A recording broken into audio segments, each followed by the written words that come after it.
Assalamualaikum warahmatullahi wabarakatuh. Kisah tobatnya keturunan iblis yang hidup sejak zaman Nabi Adam. Ada sebuah riwayat yang menceritakan tentang tobatnya keturunan iblis yang hidup sejak zaman Nabi Adam alaihi salam hingga Nabi Muhammad shallallahu alaihi wasallam.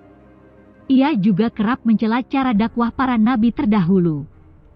Kisah tersebut berasal dari riwayat Abu Nuaim dan Al-Baihaqi dari Umar.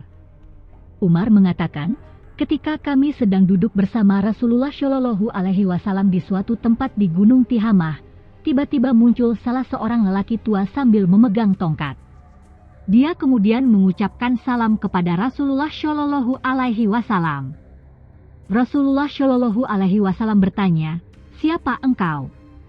Dia menjawab, "Aku Hamah bin Haim bin Lukais bin Iblis." "Engkau dan Iblis berjarak hanya 2 keturunan. Berapa lama waktu yang engkau lalui antara 2 jarak itu?" tanya Rasulullah Shallallahu Alaihi Wasallam. Hamah menjawab, "Usia dunia ini sudah hampir punah kecuali tinggal sedikit lagi saja. Pada malam ketika Kabil membunuh Habil, aku masih kanak-kanak. Meskipun demikian, aku sudah diperbolehkan merusak makanan dan memutuskan hubungan perkauman." Nabi Shallallahu Alaihi Wasallam bersabda, "Alangkah buruknya perbuatan orang tua yang dikutuk dan anak muda yang diajarinya." Hamah pun menjawab, "Janganlah engkau sebutkan hal itu lagi, karena sesungguhnya aku sudah bertobat kepada Allah." Hamah juga mengatakan, "Aku pernah bersama Nabi Nuh alaihi salam di masjidnya dan bersama beberapa orang yang beriman dari kaumnya. Dan aku juga mencela cara beliau menyampaikan dakwah kepada kaumnya sehingga dia pun menangis dan aku juga turut menangis. Aku juga termasuk orang yang menyesal atas perbuatan itu dan aku berlindung kepada Allah, agar tidak termasuk orang-orang yang jahil."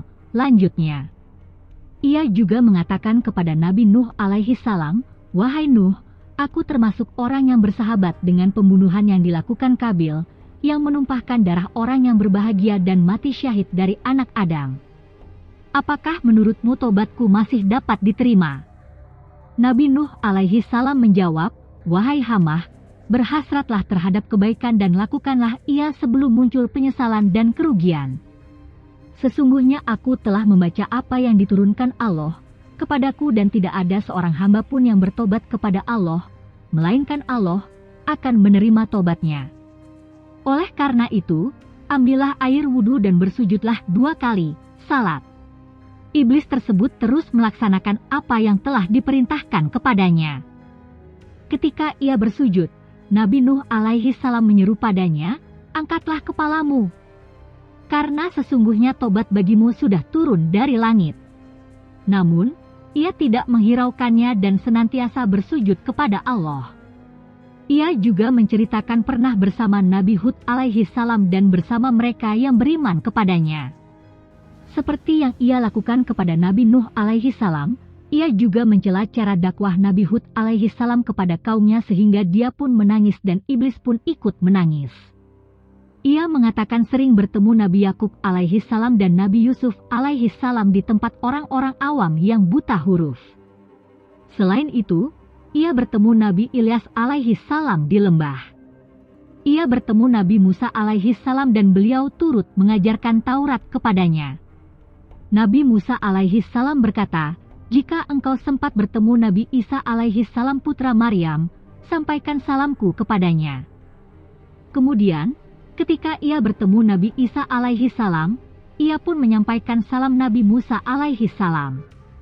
Nabi Isa alaihi salam berkata, "Jika engkau bertemu Nabi Muhammad shallallahu alaihi wasallam, sampaikan salamku kepadanya." Setelah mendengar kisah tersebut, Rasulullah shallallahu alaihi wasallam memandang ke arah yang jauh kemudian beliau menangis dan berkata, "Salam atas Nabi Isa alaihi salam selagi dunia masih ada, dan salam atasmu wahai Hamah di atas amanah yang telah engkau sampaikan."